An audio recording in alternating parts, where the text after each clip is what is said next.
ಸ್ನೇಹಿತರೆ, ನೀವು ಇಂದು ಈ ವಿಡಿಯೋವನ್ನು ಕೊನೆಯವರೆಗೂ ಗಮನದಿಂದ ನೋಡದೆ ಮಧ್ಯದಲ್ಲೇ ಬಿಟ್ಟು ಹೋದರೆ ಮುಂದಿನ ದಿನಗಳಲ್ಲಿ ಸಂಭವಿಸಬಹುದಾದ ಒಂದು ಸಣ್ಣ ತಪ್ಪು ನಿಮ್ಮ ಜೀವನ ಪೂರ್ತಿ ಸಂಗ್ರಹಿಸಿರುವ ಪ್ರಮುಖ ದಾಖಲೆಗಳನ್ನೇ ಅಮಾನ್ಯಗೊಳಿಸುವ ಭಾರೀ ಸಮಸ್ಯೆಗೆ ಕಾರಣವಾಗಬಹುದು ಎಂಬುದನ್ನು ಆರಂಭದಲ್ಲೇ ಸ್ಪಷ್ಟವಾಗಿ ತಿಳಿಸಬೇಕು. ಕಾರಣ, ಮುಂದಿನ ಫೆಬ್ರವರಿ ತಿಂಗಳಿಂದ ದೇಶಾದ್ಯಂತ ಜನನ ಪ್ರಮಾಣ ಪತ್ರಕ್ಕೆ ಸಂಬಂಧಿಸಿದ ನಿಯಮಗಳು ಸಂಪೂರ್ಣವಾಗಿ ಬದಲಾಗುತ್ತಿವೆ. ಈ ಬದಲಾವಣೆ ಕೇವಲ ಒಂದು ಕಾನೂನು ತಿದ್ದುಪಡಿಯಲ್ಲ, ಇದು ಮಕ್ಕಳಿಂದ ಹಿಡಿದು ಯುವಕರು, ವಯಸ್ಕರು ಹಾಗೂ ಹಿರಿಯ ನಾಗರಿಕರ ತನಕ ಪ್ರತಿಯೊಬ್ಬ ಭಾರತೀಯ ನಾಗರಿಕನ ದಿನನಿತ್ಯದ ಜೀವನದ ಮೇಲೆ ನೇರ ಪರಿಣಾಮ ಬೀರುವಂತಹ ಅತ್ಯಂತ ಮಹತ್ವದ ನಿರ್ಧಾರವಾಗಿದೆ. ಇದು ಏಕೆ ಇಷ್ಟೊಂದು ಗಂಭೀರ ವಿಷಯ ಎಂಬುದನ್ನು ನೀವು ಸಂಪೂರ್ಣವಾಗಿ ಅರ್ಥಮಾಡಿಕೊಂಡರೆ ಮಾತ್ರ ಮುಂದಿನ ದಿನಗಳಲ್ಲಿ ಎದುರಾಗಬಹುದಾದ ಅನಗತ್ಯ ಸಮಸ್ಯೆಗಳಿಂದ ನಿಮ್ಮನ್ನು ಮತ್ತು ನಿಮ್ಮ ಕುಟುಂಬವನ್ನು ರಕ್ಷಿಸಿಕೊಳ್ಳಲು ಸಾಧ್ಯವಾಗುತ್ತದೆ.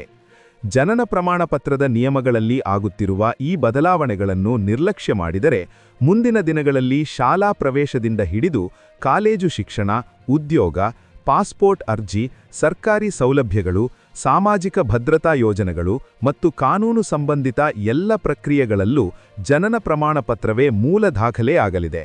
ಅಂದರೆ ಇನ್ನು ಮುಂದೆ ಉಳಿದ ಎಲ್ಲ ದಾಖಲೆಗಳು ಜನನ ಪ್ರಮಾಣ ಪತ್ರದ ಮೇಲೆ ಆಧಾರಿತವಾಗಿರುತ್ತವೆ ಎಂಬುದನ್ನು ನೀವು ಗಂಭೀರವಾಗಿ ಮನಗಾಣಬೇಕು. ಮುಂದಿನ ಫೆಬ್ರವರಿ ತಿಂಗಳಿಂದ ಜನನ ಪ್ರಮಾಣ ಪತ್ರದ ನೋಂದಣಿ ವಿಧಾನ ಸಂಪೂರ್ಣವಾಗಿ ಬದಲಾಗಲಿದೆ. ಈ ಹೊಸ ನಿಯಮಗಳು ಕೇವಲ ನವಜಾತ ಮಕ್ಕಳಿಗೆ ಮಾತ್ರವಲ್ಲ, ಇದು ಇದುವರೆಗೆ ಜನನ ಪ್ರಮಾಣಪತ್ರ ಮಾಡಿಸದೇ ಇರುವ ಯುವಕರು, ವಯಸ್ಕರು ಹಾಗೂ ಹಿರಿಯ ನಾಗರಿಕರಿಗೂ ಸಮಾನವಾಗಿ ಅನ್ವಯವಾಗುತ್ತವೆ. ಸರ್ಕಾರದ ಉದ್ದೇಶ ಇಲ್ಲಿ ಅತ್ಯಂತ ಸ್ಪಷ್ಟವಾಗಿದೆ.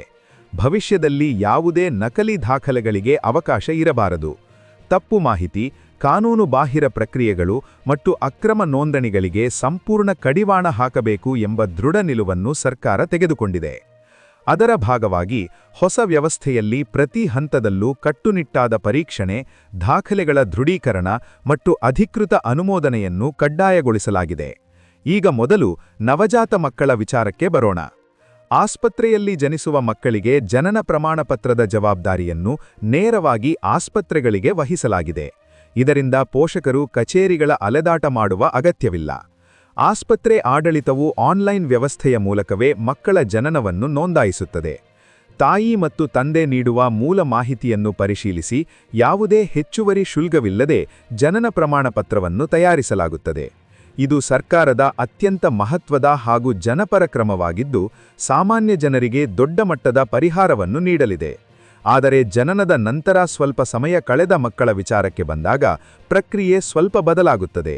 ಈ ಸಂದರ್ಭಗಳಲ್ಲಿ ನಗರ ಪಾಲಿಕೆ, ನಗರಸಭೆ ಅಥವಾ ಗ್ರಾಮ ಪಂಚಾಯತ್ಗಳ ಮೂಲಕ ಅರ್ಜಿ ಸಲ್ಲಿಸಬೇಕಾಗುತ್ತದೆ. ಸ್ಥಳೀಯ ಆಡಳಿತ ಸಂಸ್ಥೆಗಳ ಮೂಲಕ ಸಲ್ಲಿಸುವ ಅರ್ಜಿಗಳಲ್ಲಿ ದಾಖಲೆಗಳ ಪರೀಕ್ಷಣೆ ನಡೆಯುತ್ತದೆ. ತಡವಾದ ನೋಂದಣಿಗೆ ಸಂಬಂಧಿಸಿದಂತೆ ಸಣ್ಣ ಪ್ರಮಾಣದ ದಂಡವನ್ನು ವಿಧಿಸುವ ವ್ಯವಸ್ಥೆಯೂ ಇರಬಹುದು. ಆದರೂ ಪ್ರಕ್ರಿಯೆ ಸಂಪೂರ್ಣವಾಗಿ ಪಾರದರ್ಶಕವಾಗಿರುತ್ತದೆ ಎಂದು ಸರ್ಕಾರ ಸ್ಪಷ್ಟಪಡಿಸಿದೆ. ಇದಕ್ಕಿಂತಲೂ ಹೆಚ್ಚು ಮಹತ್ವದ ವಿಷಯವೆಂದರೆ, ಇದುವರೆಗೆ ಜನನ ಪ್ರಮಾಣ ಪತ್ರವಿಲ್ಲದೆ ಜೀವನ ನಡೆಸುತ್ತಿರುವ ಲಕ್ಷಾಂತರ ಯುವಕರು ಹಾಗೂ ಹಿರಿಯ ನಾಗರಿಕರು. ಇವರಿಗಾಗಿ ಹೊಸ ನಿಯಮಗಳು ಇನ್ನಷ್ಟು ಕಟ್ಟುನಿಟ್ಟಾಗಿವೆ. ಜನನದ ದಿನಾಂಕ ಮತ್ತು ಸ್ಥಳವನ್ನು ಸಾಬೀತುಪಡಿಸುವ ವಿಶ್ವಾಸಾರ್ಹ ದಾಖಲೆಗಳನ್ನು ನೀಡುವುದು ಕಡ್ಡಾಯವಾಗಿದೆ. ಶಾಲಾ ಪ್ರಮಾಣಪತ್ರಗಳು, ಶಿಕ್ಷಣ ಸಂಬಂಧಿತ ದಾಖಲೆಗಳು, ಮತದಾರರ ಗುರುತಿನ ಚೀಟಿ, ಪಾಸ್ಪೋರ್ಟ್ ಅರ್ಜಿ, ಸರ್ಕಾರಿ ದಾಖಲೆಗಳು ಮತ್ತು ಇತರ ಅಧಿಕೃತ ಸರ್ಕಾರಿ ದಾಖಲೆಗಳ ಮೂಲಕ ಪರೀಕ್ಷಣೆ ನಡೆಯುತ್ತದೆ.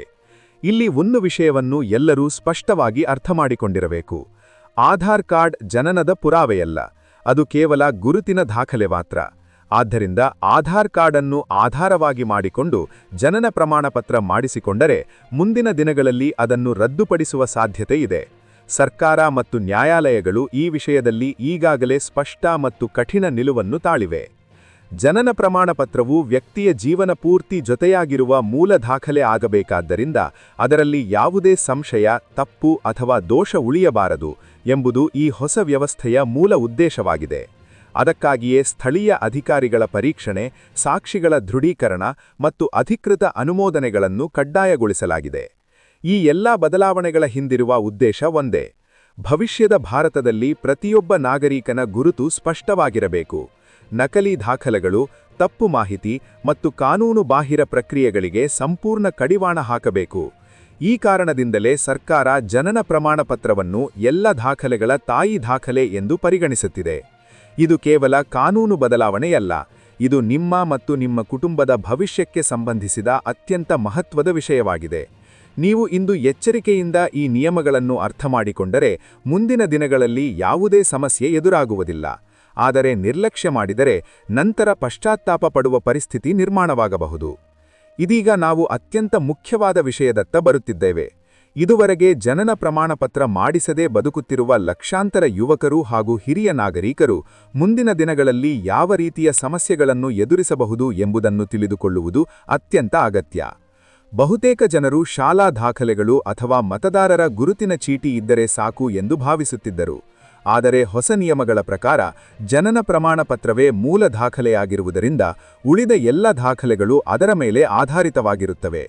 ಯುವಕರ ವಿಚಾರಕ್ಕೆ ಬಂದರೆ ಮುಂದಿನ ದಿನಗಳಲ್ಲಿ ಉದ್ಯೋಗ, ಉನ್ನತ ಶಿಕ್ಷಣ, ಪಾಸ್ಪೋರ್ಟ್ ಅರ್ಜಿ, ವಿದೇಶ ಪ್ರವಾಸ, ಸರ್ಕಾರಿ ಯೋಜನೆಗಳು ಮತ್ತು ಕಾನೂನು ಪ್ರಕ್ರಿಯೆಗಳಲ್ಲೆಲ್ಲ ಜನನ ಪ್ರಮಾಣ ಪತ್ರವನ್ನು ಕಡ್ಡಾಯವಾಗಿ ಕೇಳಲಾಗುತ್ತದೆ.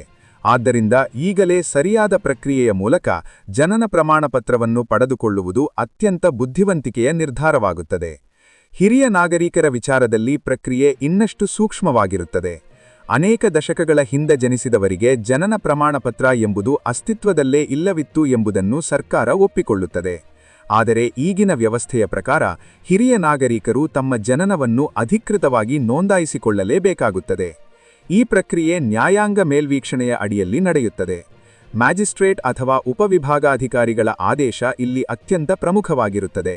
ಶಪಥಪತ್ರ, ಸಾಕ್ಷಿಗಳ ಹೇಳಿಕೆ, ಸ್ಥಳೀಯ ಅಧಿಕಾರಿಗಳ ರಪೋರ್ಟು ಮತ್ತು ನ್ಯಾಯಾಂಗ ಅನುಮೋದನೆಗಳ ನಂತರವೇ ಜನನ ಪ್ರಮಾಣಪತ್ರ ನೀಡಲಾಗುತ್ತದೆ. ಈ ಪ್ರಕ್ರಿಯೆ ಸ್ವಲ್ಪ ಸಮಯ ತೆಗೆದುಕೊಳ್ಳಬಹುದು, ಆದರೆ ಇದು ನಿಮ್ಮ ಭವಿಷ್ಯದ ಭದ್ರತೆಗೆ ಅಗತ್ಯವಾದ ಹಂತವಾಗಿದೆ. ಒಮ್ಮೆ ಸರಿಯಾದ ರೀತಿಯಲ್ಲಿ ಜನನ ಪ್ರಮಾಣಪತ್ರ ದೊರೆತರೆ ಜೀವನ ಪೂರ್ತಿ ಯಾವುದೇ ಸರ್ಕಾರಿ ಅಥವಾ ಕಾನೂನು ಸಮಸ್ಯೆ ಎದುರಾಗುವುದಿಲ್ಲ. ಆದ್ದರಿಂದ ಇದನ್ನು ಕೇವಲ ಒಂದು ನಿಯಮ ಬದಲಾವಣೆ ಎಂದು ನಿರ್ಲಕ್ಷ್ಯ ಮಾಡಬೇಡಿ. ಇದು ನಿಮ್ಮ ಗುರುತು, ನಿಮ್ಮ ಹಕ್ಕುಗಳು ಮತ್ತು ನಿಮ್ಮ ಭವಿಷ್ಯದ ಭದ್ರತೆಗೆ ನೇರವಾಗಿ ಸಂಬಂಧಿಸಿದ ವಿಷಯವಾಗಿದೆ. ಈ ಮಾಹಿತಿಯನ್ನು ನಿಮ್ಮ ಕುಟುಂಬದವರು, ಸ್ನೇಹಿತರು ಮತ್ತು ನಿಮ್ಮ ಸುತ್ತಮುತ್ತಲಿನ ಎಲ್ಲರೊಂದಿಗೆ ಹಂಚಿಕೊಳ್ಳಿ. ನಿಮ್ಮ ಒಂದು ಶೇರ್ ಯಾರಾದರೊಬ್ಬರ ಭವಿಷ್ಯವನ್ನು ಸುರಕ್ಷಿತಗೊಳಿಸಬಹುದು. ಮುಂದಿನ ವಿಡಿಯೋಗಳಲ್ಲಿ ನಾವು ಇಂತಹ ಇನ್ನೂ ಅನೇಕ ಮಹತ್ವದ ಸರ್ಕಾರಿ ನಿಯಮಗಳು ಮತ್ತು ನವೀಕರಣಗಳನ್ನು ವಿವರವಾಗಿ ನಿಮ್ಮ ಮುಂದೆ ತರುತ್ತೇವೆ. ಧನ್ಯವಾದಗಳು.